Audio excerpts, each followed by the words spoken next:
In today's video, I'm going to teach you how to fix PayPal refund not showing in bank. First, it helps to understand how PayPal refunds are routed.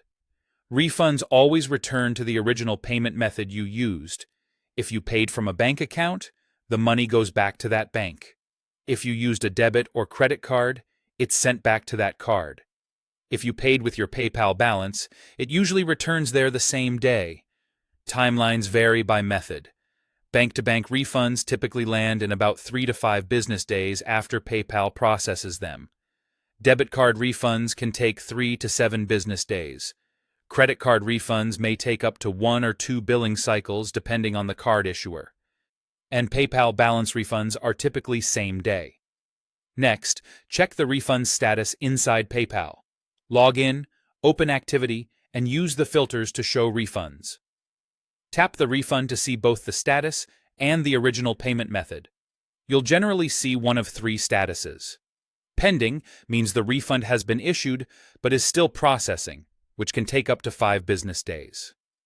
Completed means PayPal has sent the money to your bank or card, and now it's with your financial institution to post. Temporary hold appears when a refund was issued before the original payment finished clearing.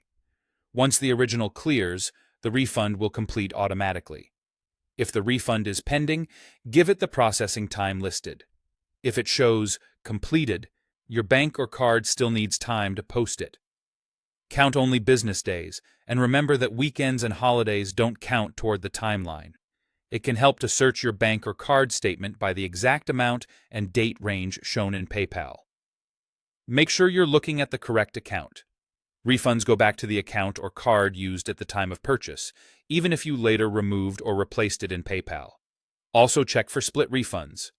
If your original payment pulled partly from a card and partly from your PayPal balance, the refund can be split the same way, so check both places. Review your PayPal notifications and resolution center for any account verifications or holds. If PayPal needs additional confirmation, completing those requests can allow the refund to finalize. Finally, if PayPal shows completed and you still don't see the money after your bank's normal processing window, contact your bank. Provide the date, amount, and that the source is a PayPal refund so they can locate it. Follow these steps and you'll know exactly where your refund is, why it's taking time, and what to do next to get it into your bank.